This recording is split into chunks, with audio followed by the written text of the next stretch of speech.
Commentaire de saint Thomas d'Aquin sur l'Épître aux Éphésiens, chapitre 5, versets 3 et 4. Sommaire. L'apôtre condamne dans le vieil homme le péché de la chair pour que les Éphésiens se renouvellent dans la pureté de la vie. Versets 3 et 4 de l'Épître. Qu'on n'entende pas seulement parler parmi vous ni de fornication, ni de quelque impureté que ce soit, ni d'avarice, comme on ne doit pas entendre parler parmi les saints. Qu'on n'y entende pas de paroles déshonnêtes, ni de folles, ni de bouffonnes, ce qui ne convient pas à votre vocation, mais plutôt des paroles d'action de grâce. Saint Paul, dans la recommandation qui précède, a enseigné aux Éphésiens à dépouiller le vieil homme pour pratiquer ensuite le renouvellement en repoussant les vices de l'esprit. Il leur défend ici de se livrer aux vices de la chair. Or, sa proposition se subdivise en deux parties. Dans la première, il défend de se livrer aux vices charnels. Dans la seconde, il porte à pratiquer le renouvellement en disant au verset 15 « Ayez donc soin, mes frères ». La première partie se subdivise encore en trois. Premièrement, il condamne les vices du vieil homme. Deuxièmement, il en annonce le châtiment au verset 5 en disant « Or sachez que nul fornicateur ». Troisièmement, il proscrit les fausses doctrines en disant au verset 6 que personne ne vous séduise. La première subdivision se partage de nouveau en deux parties. L'apôtre condamne d'abord quelques vices principaux, puis quelques autres qui s'y joignent, en disant au verset 4 qu'on n'entende pas non plus de paroles déshonnêtes. Les vices principaux qu'il condamne sont au nombre de trois, à savoir la luxure naturelle avec une femme qui n'est pas l'épouse. Il dit donc au verset 3 qu'on n'entende donc parler parmi vous ni de fornication. Confère Osée 4,12, l'esprit de fornication les a trompés. Et 1 Corinthiens 6,18, fuyez la fornication.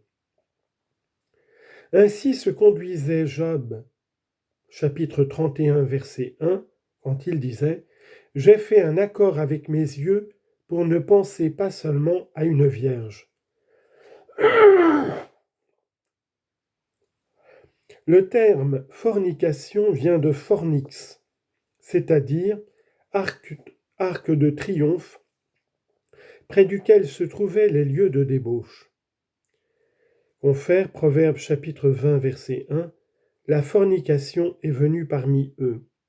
Et au verset 3, « Ni de quelque impureté que ce soit, c'est-à-dire toute souillure contre nature opposée à l'ordre de la génération. » Confère Galates 5, 19, « Les œuvres de la chair sont manifestes, ce sont la fornication, l'impureté, l'impudicité, la luxure, etc. » Enfin, il condamne l'avarice en disant, verset 3, « Ni d'avarice ». Mais pourquoi donc ? Est-ce que l'avarice se confond avec les péchés de la chair ? Il faut répondre que non. Et toutefois, elle n'en est pas complètement distincte, car elle tient une sorte de milieu entre les péchés de l'esprit et les péchés de la chair. Ce que l'on peut expliquer ainsi. Dans le péché, il y a deux choses, son objet et la délectation qu'on cherche dans cet objet. Or, il y a certains péchés à l'égard desquels l'objet et la délectation appartiennent à l'esprit. La colère, par exemple.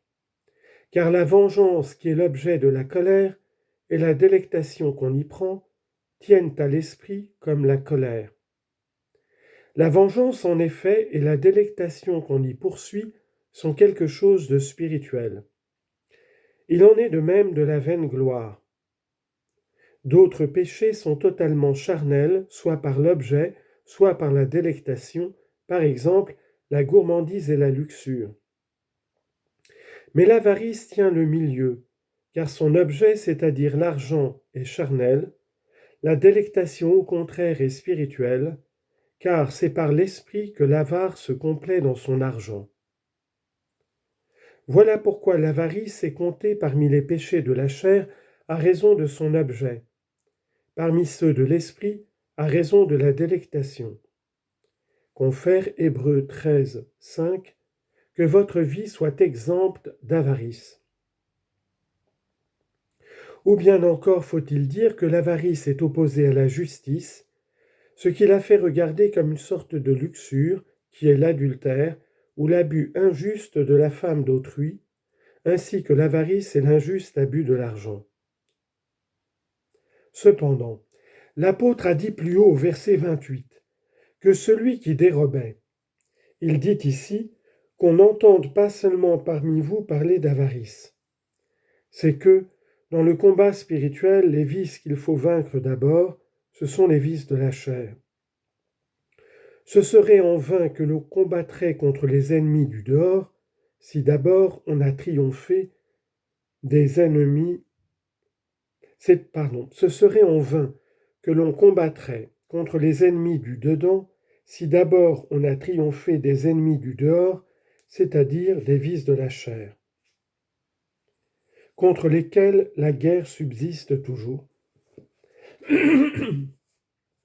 Voilà pourquoi l'apôtre dit au verset 3, « Comme on ne doit point en entendre parler parmi les saints, c'est-à-dire, il faut s'abstenir des actes, des pensées et des paroles de cette espèce. » Confère Isaïe 14, 22, « Je perdrai le nom de Babylone, j'en exterminerai les rejetons, les descendants et toute la race, dit le Seigneur. » Confère Ecclésiastique 41, 15. Ayez soin de vous procurer une bonne réputation, car cela convient aux saints. Confère 2 Corinthiens 9, 4. Conduisons-nous en toutes choses comme de dignes ministres de Dieu. À la suite, au verset 4, ni quoi que ce soit de honteux ou de déshonnête.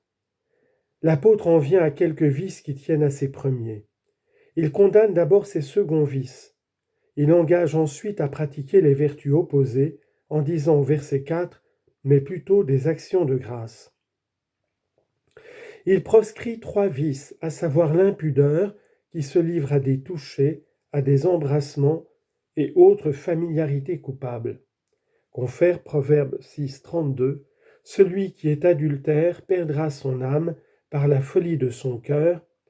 Il s'attire de plus en plus l'opprobre et l'ignominie. » En second lieu, les paroles folles, c'est-à-dire celles qui provoquent au mal.